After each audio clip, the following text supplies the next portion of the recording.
Ya, bersyukur sekali kepada Tuhan, Bapak Ibu, Saudara. Hari ini kita akan sama-sama mendoakan, bukan hanya saya sebagai hamba Tuhan, tapi orang tua juga ya ikut mendoakan. Kemudian saudara-saudara, teman-teman semua juga ikut mendoakan supaya pernikahan mereka berdua ini antara William dan Irwani itu benar-benar yang memberkati adalah tangan Tuhan. Amin. Ya, kita hanya mengantarkan saja ke hadapan Tuhan supaya Tuhan yang memberkati mereka. Amin. Ya, karena kita diajarkan untuk saling mengasihi saudara-saudara kita, mengasihi anak kita, mengasihi jemaat. Maka kita pun hadir di sini dengan senang, sukacita, bahagia di dalam Tuhan karena rencana Tuhan untuk mereka tergenapi. Amin. Jadi saya akan membacakan firman Tuhan, beberapa dari ayat firman Tuhan yang menjadi dasar yang harus diingat oleh setiap orang yang berkeluarga, dan juga mengingatkan kita juga yang sudah lama berkeluarga. Kenapa? Karena firman Tuhan itu tiada habis-habisnya, selalu menguatkan hati kita. Amin. Di tengah tantangan hidup, kita perlu penguatan dari Tuhan. Kalau tanpa kuasa Tuhan, kasih Tuhan, ya kita mungkin tidak bisa hadir di sini semuanya. Tapi puji Tuhan, kita diberikan kesehatan di tengah-tengah kondisi yang sulit di seluruh bumi saat ini, tapi Tuhan masih tetap melakukan kehendaknya yang terbaik buat kita semua, terutama untuk kedua mempelai hari ini. Puji Tuhan. Nah, yang pertama yang mau saya sampaikan adalah dari firman Tuhan. Kalau kita berbicara tentang pernikahan, perkawinan, maka kita harus kembali kepada ciptaan mula-mula. Bagaimana awalnya Tuhan membuat manusia itu berkeluarga, ya. Bagaimana Tuhan memberikan kepada manusia kesempatan untuk berumah tangga, ya. Masih banyak orang yang sudah tidak lagi mengingat-ingat itu, padahal itu harus kita ingat. Sebenarnya pernikahan itu seperti apa sih yang Tuhan mau, begitu kan? Nah, saya akan membaca dari kitab Kejadian pasal 1. Kejadian pasal 1 ayatnya yang ke-26.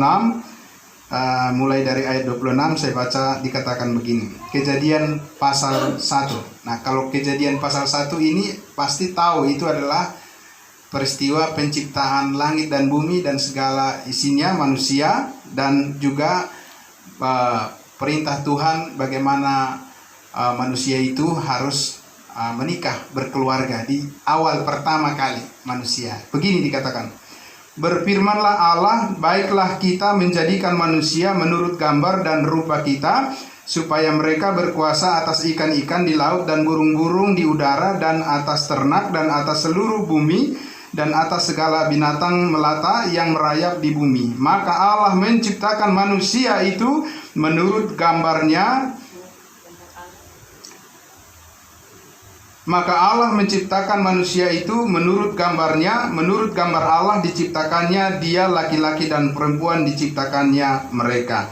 Allah memberkati mereka, lalu Allah berfirman kepada mereka, beranak cuculah dan bertambah banyak, penuhilah bumi dan taklukkanlah itu, berkuasalah atas ikan-ikan di laut, dan burung-burung di udara dan atas segala binatang yang merayap di bumi. Ya. Nah, yang pertama kita lihat tadi dikatakan bahwa manusia itu diciptakan oleh Tuhan serupa dan segambar dengan Dia. Apa maksudnya? Bahwa Tuhan itu punya pikiran, amin, juga punya hati, punya perasaan. Maka pertama kali diciptakanlah manusia itu yang punya pikiran, punya hati, dan juga punya perasaan. Nah, itu ya, yang pertama kali dikatakan Tuhan menciptakan manusia serupa dan segambar dengan Dia. Ya. Nah, kemudian yang kedua kita lihat tadi dikatakan lalu berfirmanlah Tuhan, dikatakan manusia itu diciptakan laki-laki dan perempuan. Man and woman. Ya, satu laki, satu perempuan. Gitu ya. Itu yang sangat luar biasa kalau kita kembali ke penciptaan. Tidak dua laki, satu perempuan, atau satu perempuan, dua laki. Tidak begitu. Hanya satu saja laki, Adam, dan satu lagi perempuan, yaitu Hawa. Itu kenyataannya begitu. Itu Tuhan mau dari awal. Nah, kemudian yang ketiga dikatakan maka Allah mengatakan beranak cuculah dan bertambah banyak. Amin. Jadi Allah mau orang-orang dewasa ya berkeluarga supaya apa? Supaya beranak cucu, bertambah banyak. Begitu kan? Supaya ada keturunan. Amin. Karena Tuhan yang menghendaki itu. Walaupun kita yang punya keinginan, tapi sebenarnya kalau kita ingat firman Tuhan, bukan kita sebenarnya pada akhirnya yang menginginkan itu, tapi siapa? Dari awal Tuhanlah yang menginginkan itu. Menginginkan apa? Menginginkan pernikahan itu dilakukan. Amin. Jadi saya juga bilang sama berdua ini kepada William dan juga Irwani, kalau awalnya kalian merasa bahwa kalian yang ingin menikah, tapi sebenarnya Tuhan yang menghendaki kalian dipersatukan. Amin. Kalau bukan karena Tuhan, diapain juga nggak bisa. Betul? Akan ada aja halangan untuk tidak menikah kalau Tuhan tidak menghendakinya. Nah, jadi akhirnya kita melihat bahwa ketika sudah masuk ke hadapan Tuhan, maka kita harus berkata, Tuhanlah yang menghendaki pernikahan ini dilakukan di hadapannya. Amin. Kita mendukung karena kita mengasihi mereka. Nah, Bapak Ibu Saudara, itulah keadaan manusia ketika manusia itu masih dalam keadaan suci, tanpa dosa, tanpa noda, beres semua, bagus, ya kan? Mereka benar-benar dipenuhi dengan ketaatan dan kesungguhan terhadap firman Tuhan. Tapi kita tahu bahwa tidak lama setelah itu Adam dan Hawa itu jatuh ke dalam dosa. Mereka melanggar firman Tuhan. Mereka tidak taat pada apa yang Tuhan katakan. Jangan makan buah pengetahuan yang baik dan yang buruk itu. Kalau kau makan itu, maka engkau akan mati. Ya, Tuhan katakan begitu. Nah, tapi mereka tidak taat pada perintah itu. Si Hawa malah ngobrol-ngobrol dengan iblis. Kemudian dia lihat pohon kepada pengetahuan itu enak dilihat. Kemudian dia ingin memakannya padahal Tuhan sudah larang. Lalu dia makan. Kemudian dikasih kepada suaminya. Akhirnya dua-duanya jatuh ke dalam dosa. Nah, mulai dari situ pernikahan manusia itu mulai buram. Ya. Tahu kan Bapak Ibu, kalau misalnya televisi dinyalakan, televisi yang sudah lama gitu ya kan, atau televisi yang jadul itu kan, kadang-kadang harus dipukul dulu baru dia baru nyala, baru ada, itu pun gambarnya apa? Udah nggak jelas, buram gitu ya kan. Nah, seperti itulah manusia itu sesudah jatuh dalam dosa. Manusia itu berpikirnya udah nggak jelas gitu ya kan. Maunya menikah menurut keinginannya sendiri dan menjalankan rumah tangganya menurut keinginannya sendiri. Itulah yang terjadi sesudah manusia jatuh ke dalam dosa. Ya, itu berbahaya sekali. Ya, tapi Bapak Ibu Saudara yang dikasihi Tuhan Yesus, Tuhan itu sangat mengasihi manusia. Dia tidak mau manusia itu terkutuk. Dia tidak mau manusia itu hancur dan dia tidak mau manusia itu jatuh ke dalam jurang. Maka itulah sebabnya ia mengutus anaknya yang tunggal Yesus Kristus datang ke dunia ini menjadi juru selamat manusia. Amin. Menjadi juru selamat. Kalau tidak bisa diselamatkan. Termasuk pernikahannya pun tidak akan bisa diselamatkan kalau tidak datang juru selamat. Nah, disinilah saya akan membaca firman Tuhan yang dikatakan di dalam Roma pasal 3 ayatnya yang ke-23 ya, dikatakan begini. Ini adalah satu pernyataan firman Tuhan untuk membuktikan bahwa memang semua manusia sudah benar-benar rusak karena dosa, ya. Dan Tuhan memberikan solusi jalan keluar yang tepat untuk itu. Di mana dikatakan Roma pasal 3:23, karena semua orang telah berbuat dosa dan telah kehilangan kemuliaan Allah. Ya, kehilangan kemuliaan Allah. Tadi sudah saya gambarkan seperti televisi yang buram gambarnya, nggak jelas, ya, nggak jelas tampilannya, begitu ya. Karena kehilangan kemuliaan Allah. Kalau kemuliaan Allah itu adalah terang dan cahaya dari Tuhan di dalam kehidupan manusia, sehingga manusia itu pasti taat kepada kehendaknya karena dia hidup di dalam terang. Di sini dikatakan tadi, karena semua orang telah berdosa dan telah kehilangan kemuliaan Allah. Itu adalah kabar buruk. Kabar buruk. Kabar apa Bapak Ibu? Kabar buruk. Di dunia ini ada dua kabar. Satu kabar baik, satu lagi kabar buruk. Kabar buruk itu adalah hoax. Gitu ya. Banyak kan kabar buruk ya. Kita tidak mau itu. Tapi kabar baiknya adalah ayat 24 dikatakan apa? Dan oleh kasih karunia telah dibenarkan dengan cuma-cuma karena penebusan dalam Kristus Yesus. Haleluya. Ada penebusan dalam Kristus Yesus. Amin. Itulah yang memulihkan kita, hubungan kita kembali pulih dengan Tuhan. Amin. Dibersihkan kita, disucikan kita dari segala dosa kita dengan darahnya, darah anak tunggal Allah Yesus Kristus yang mati di kayu salib. Maka semua dosa-dosa kita diampuni seluruhnya, dulu, sekarang, dan untuk selama-lamanya. Semua manusia diampuni oleh Tuhan tanpa perbedaan. Luar biasa. Ya, dibenarkan tadi apa? Dibenarkan tadi dengan apa? Dibenarkan dengan cuma-cuma. Itu artinya apa? Di dunia ini susah untuk mendapatkan yang cuma-cuma kan? Mau yang gratis atau mau yang bayar? Bapak Ibu Saudara. Oh, gratis, ya kan? Orang mau menikah juga kalau bisa apa? Oh, gratis. Kuat kan suaranya. Bayar. Iya kan? Bayar mahar. Itu urusan keluarga lah itu, ya kan? Tapi maksudnya adalah bahwa kalau kita berhadapan dengan Tuhan, Tuhan melancarkan semuanya. Amin. Bukan tambah susah kalau kita ikut Tuhan, ya kan? Bukan. Nggak ada janji Tuhan seperti itu. Ada tantangan, pasti diberi kekuatan. Amin. Iya.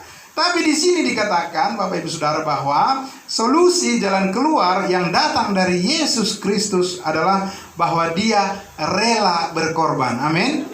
Ini juga sifat yang harus ada di dalam kehidupan kita dalam berumah tangga, ya kan? Kita harus ada kerelaan untuk berkorban, begitu ya. Nah, dalam konseling mereka berdua ini, saya tanya sama William, tahu nggak kekurangan dari Irwani ini? Dia bilang nggak ada kekurangannya, bagus. Tapi nanti jangan bilang-bilang kau udah bilang nggak ada kekurangannya ya. Susah mencarinya katanya, bagus, ya kan?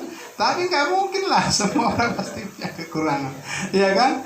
Nah, ketika itu ada, ketika itu muncul, apa yang harus ada pada kita? Saya bilang, di situ dikatakan seperti Yesus Kristus. Kalau Yesus Kristus itu siapa? Dia adalah Tuhan. Kalau dia tetap mempertahankan dirinya sebagai Tuhan, tidak ada dia datang ke dunia ini. Biar manusia mati dalam dosanya. Betul? Tapi dia tidak berpikir seperti itu. Dikatakan apa? Dia mengosongkan dirinya, dia datang ke dunia ini jadi manusia, dia berkorban, dia merendahkan dirinya supaya nyatalah kasih itu dan semua kita diselamatkan. Amin. Iya. Sama juga di dalam keluarga. Harus ada kerendahan hati, harus ada yang saling mengalah satu dengan yang lain. Amin. Ya, itu bukti kasih. Dari mana orang tahu kalau itu tidak ada? Harus dipraktekkan supaya cara itulah yang Tuhan mau agar rumah tangga itu terselamatkan juga untuk selama-lamanya. Amin. Itu yang dikatakan. Ada penebusan dari Yesus Kristus. Penebusan terhadap apa? Penebusan terhadap dosa-dosa kita yang memisahkan kita dari Allah, yang merusak hubungan kita dengan Tuhan, dipulihkan oleh Tuhan Yesus. Amin. Dibersihkan kita, disucikan kita dengan darahnya, saudara-saudara. Darah Yesus Kristus. Maka kita kembali pulih dan kita diangkat menjadi anak-anak Tuhan. Amin.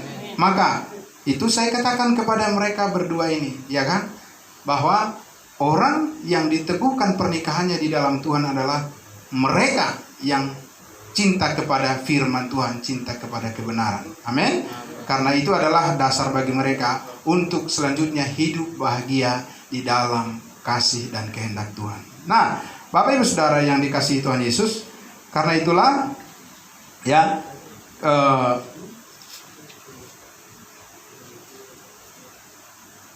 kita akan melihat bahwa pernikahan itu, berumah tangga itu bukanlah sesuatu yang sebetulnya mudah, dan itu adalah sesuatu yang bisa digampangkan.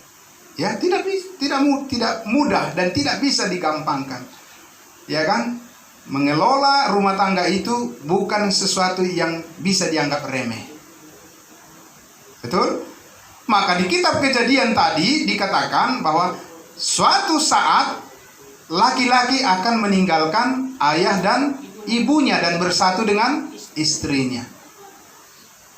Meninggalkan ayah dan ibunya itu artinya apa? Orang laki-laki yang sudah bertanggung jawab. Amin. Karena anak kecil tidak boleh meninggalkan ayah dan ibunya karena mereka masih belum bisa bertanggung jawab. Tapi kalau kita melihat anak-anak kita punya keinginan dan sudah siap mau berumah tangga, berkeluarga, kita harus bersyukur kepada Tuhan. Itu berarti sudah dihadirkan lagi di keluarga kita sosok orang yang bertanggung jawab. Amin. Iya. Dan siapa saja yang menjalani pernikahan, yang menjalani keinginan untuk berumah tangga, itu artinya apa? Dia secara tidak langsung mendeklar, mengumumkan kepada semua orang, saya adalah orang yang bertanggung jawab loh. Amin. Iya, karena itu yang Tuhan katakan. Seorang laki-laki akan meninggalkan ayah dan ibunya dan bersatu dengan istrinya. Atau sebaliknya juga, seorang istri akan meninggalkan ayah dan ibunya, kemudian bersatu dengan suaminya sendiri. Amin. Membentuk satu rumah tangga dan terbentuklah suatu komunitas sosial yang paling kecil namanya keluarga, dengan suatu perwujudan tanggung jawab dan kemandirian. Amin. Itu yang kita doakan saat ini untuk mempelai ini. Amin. Apa yang kita doakan? Bahwa kita bersyukur kepada Tuhan, mereka sudah menyatakan kami adalah orang yang siap bertanggung jawab dan menjadi saluran berkat bagi orang lain. Amin. Oh, puji Tuhan. Kita sebagai orang tua pun merasa terima kasih Tuhan, kalau anak saya sudah menyatakan dirinya adalah orang yang siap untuk bertanggung jawab. Itu berarti adalah kehendak Tuhan yang dinyatakan kepada kita dan harus kita doakan terus menerus. Ya. Nah, karena itu Bapak Ibu Saudara, maka Tuhan memberikan gambaran real, ya, suatu aturan main di dalam keluarga itu supaya tidak keluar dari koridornya, agar rumah tangga itu bisa langgeng sampai kapan? Sampai kakek nenek katanya kan? Iya, kalau sekarang belum kelihatan kakek nenek, ya kan, masih muda sekali. Tapi suatu saat nanti akan tiba ke situ juga, ya kan? Tapi ada rule, ada aturan yang Tuhan berikan untuk bagaimana tata kehidupan rumah tangga itu bisa berjalan dengan baik dan dengan seperti yang Tuhan kehendaki. Maka di Efesus pasal 5 ayatnya yang ke-22 dikatakan firman Tuhan seperti ini, ya. Ayat 22. Hai istri, tunduklah kepada suamimu seperti kepada Tuhan. Karena suami adalah kepala istri, sama seperti Kristus adalah kepala jemaat. Dialah yang menyelamatkan tubuh. Karena itu sebagaimana jemaat tunduk kepada Kristus, demikian jugalah istri kepada suami dalam segala sesuatu. Itu adalah kewajiban daripada seorang istri, tunduk kepada suaminya sendiri. Irwani berarti nanti harus melakukan perintah Tuhan ini kepada siapa? Kepada William. Tunduk, begitu ya. Apanya yang tunduk? Tunduk begini terus. Itu nyeruduk nanti lama-lama, ya kan? Apanya? Hatinya. Amin. Hatinya menghormati suaminya, tunduk pada suaminya. Nah, kemudian ayatnya yang ke-25, bagi suami, hai suami, kasihilah istrimu sebagaimana Kristus telah mengasihi jemaat dan telah menyerahkan dirinya baginya untuk menguduskannya sesudah ia menyucikannya dengan memandikannya dengan air dan firman. Ya, suami dikatakan apa? Haruslah mengasihi istrinya. William harus mengasihi Irwani. Irwani harus patuh kepada William, gitu ya. Patuh pada William yang benar. Kalau yang nggak benar, makanya suaminya harus apa? Harus benar, gitu kan? Harus sesuai dengan kehendak Tuhan, supaya ketika dipatuhi, ditaati, maka hasilnya baik. Amin. Ya. Nah, maka dikatakan di ayatnya yang ke-32, sebenarnya ini adalah gambaran antara hubungan jemaat dengan Kristus sebagai kepala, dan jemaat adalah tubuhnya. Ayat 32 dikatakan, rahasia ini besar, tetapi yang aku maksudkan ialah hubungan Kristus dan jemaat. Jadi hubungan pernikahan ini itu adalah gambaran antara Kristus dan jemaat. Kita jemaat ini adalah tubuh Kristus, dan Kristus adalah kepala dari jemaat, kepala dari kita, ya, kepala gereja, ya. Nah, jadi itu artinya kepala itu akan selalu punya konsep untuk membawa seluruh anggota tubuh kepada hal yang baik. Amin. Nah, itu tanggung jawab daripada seorang kepala rumah tangga, ya. Maka ayat 33 dikatakan, bagaimanapun juga bagi kamu masing-masing berlaku, kasihilah istrimu seperti dirimu sendiri, dan istri hendaklah menghormati suaminya. Ini adalah kunci sukses, kunci jawaban.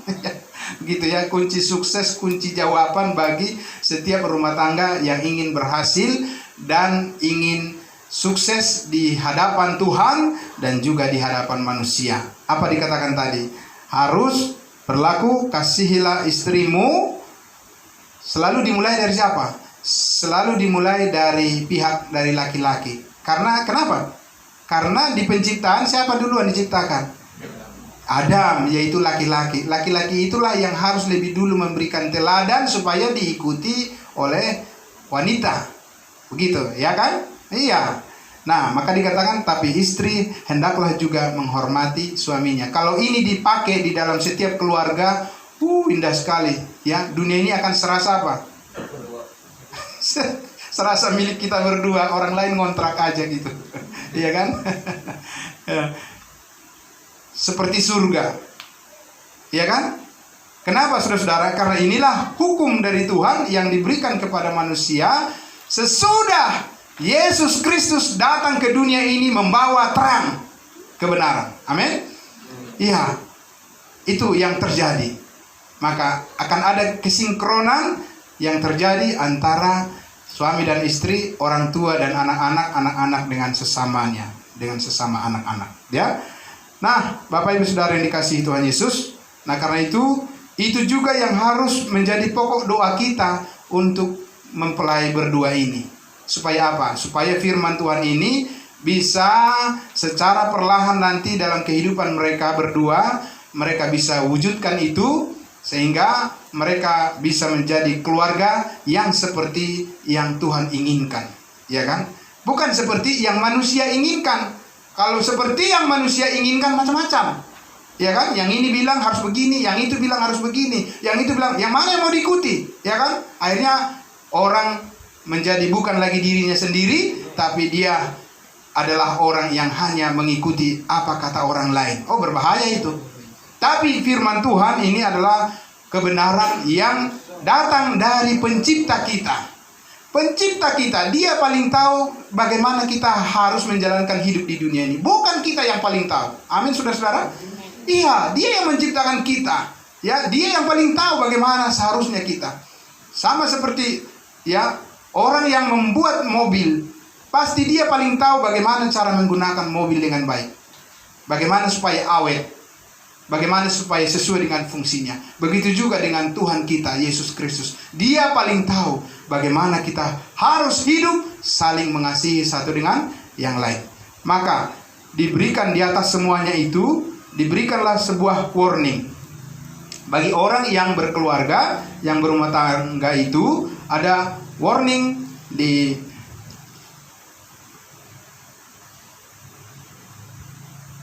Markus 10. Ya, ini adalah warning, peringatan bagi semua orang yang sudah berani mengambil keputusan untuk menikah. Ya, warning dari Tuhan. Apa dikatakan di Markus 10? Dari situ Yesus berangkat ke daerah Judea dan ke daerah seberang sungai Yordan, dan di situ pun orang banyak datang mengerumuni dia, dan seperti biasa ia mengajar mereka. Maka datanglah orang-orang Farisi dan orang-orang, dan untuk mencobai Yesus mereka bertanya kepadanya, apakah seorang suami diperbolehkan menceraikan istrinya? Itu pertanyaan orang pada saat itu kepada pembawa terang. Siapa pembawa terang tadi? Yesus, amin.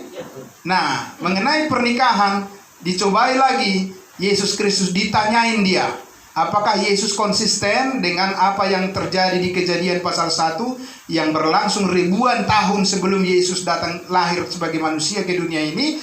Apakah firman Tuhan itu cocok enggak? Apakah Yesus mengetahuinya? Ditanya dia. Ya, apakah seorang suami bisa menceraikan apa? Istrinya? Kenapa orang Israel Farisi bertanya begitu? Ya karena mereka sudah membuat peraturan perkawinan itu sesuka hati mereka.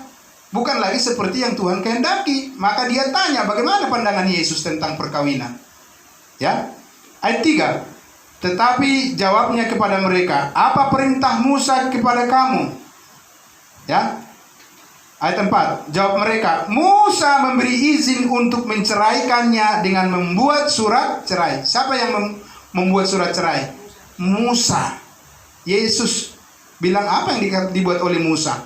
Ya, Musa memberikan surat cerai kepada orang yang ingin bercerai. Ya.